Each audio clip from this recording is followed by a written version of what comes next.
মক্কার জমিনে কোরআনের দাওয়াত দিতেন। দিনের বেলায়, রাত্রি বেলায় বিশ্বনবী সাল্লাল্লাহু আলাইহি ওয়াসাল্লাম স্ত্রীদের কাছে যেতেন। তার এই ধারাবাহিকতায় বিশ্বনবী সাল্লাল্লাহু আলাইহি ওয়াসাল্লাম উম্মুল মুমিনিন হযরত আয়েশা রাদিয়াল্লাহু তাআলা আনহার কাছে গেলেন। যাওয়ার পরে বিশ্বনবী সাল্লাল্লাহু আলাইহি ওয়াসাল্লাম বলছেন, হে আয়েশা, আজকের রাতটা আমি আমার আল্লাহর ইবাদতে কাটাতে চাই, যদি তুমি অনুমতি দাও। হযরত আয়েশা রাদিয়াল্লাহু তাআলা আনহা বলেন, ইয়া রাসূলুল্লাহ, প্রত্যেক স্ত্রী চায় তার স্বামী তার নিকটে থাকুক, এটা প্রত্যেক স্ত্রী চায়। আমি আয়েশা, আমিও এটা চাই যে আপনি আমার নিকটে থাকেন।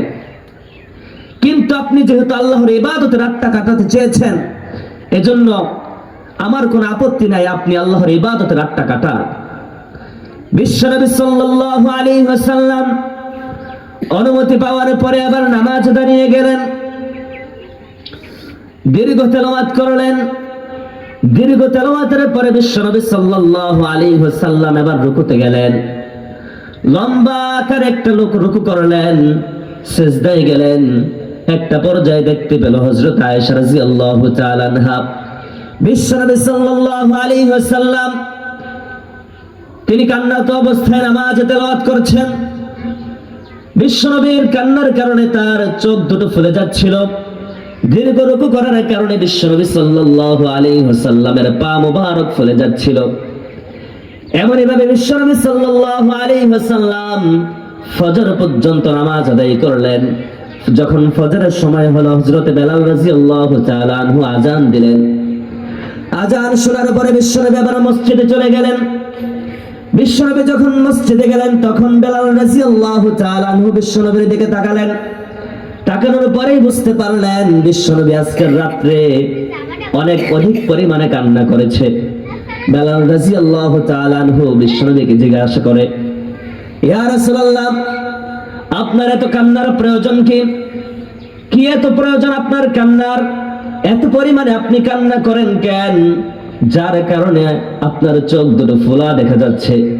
বিশ্বনবী সাল্লাল্লাহু আলাইহি ওয়াসাল্লাম বেলালকে বলে, ও বেলাল, শোনো, এই আজকের রাত্রিতে আমার উপর এমন দুইটা আয়াত নাজিল হয়েছে, যে আয়াত নাজিলের পরে আমি আর চোখের পানি বন্ধ রাখতে পারি নাই। আয়াত নাজিলের পর থেকে সারা রাত আমার চোখের পানিগুলো ঝরেছে।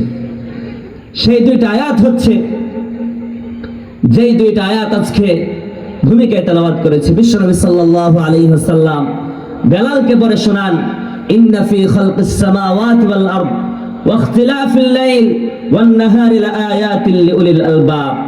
এই আয়াতগুলো নাজিলের পর বিশ্বনবী সাল্লাল্লাহু আলাইহি ওয়াসাল্লাম সারাটা রাত কান্না করেছেন। তো এই আয়াতের অর্থ হলো, ইন্না ফি খালকিস সামাওয়াতি ওয়াল আরদ, নিশ্চয় আসমান এবং জমিনের সৃষ্টির ভিতরে, ওয়া ইখতিলাফিল লাইলি ওয়ান নাহার, দিন এবং রাত্রির পরিবর্তনে, লাআয়াতিল লিউলিল আলবাব, বিবেকবানদের জন্য, জ্ঞানীদের জন্য নিদর্শন রয়েছে। এই হলো আয়াতের তরজমা।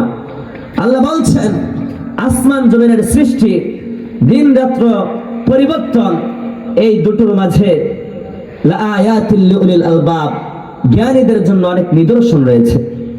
পৃথিবীর বুকে যত মানুষ আছে, প্রত্যেকেই নিজেকে জ্ঞানী দাবি করে। যারা নির্বোধ, তারাও নিজেদেরকে জ্ঞানী দাবি করে। কেউ দাবি করে না যে আমি বোকা, এটা কেউ দাবি করে না। প্রত্যেকেই নিজেকে বিবেকবান মনে করে, জ্ঞানী দাবি করে, বুদ্ধিমান দাবি করে। আর আল্লাহ রাব্বুল আলামিন এই আয়াতের ভিতরে বলেছেন,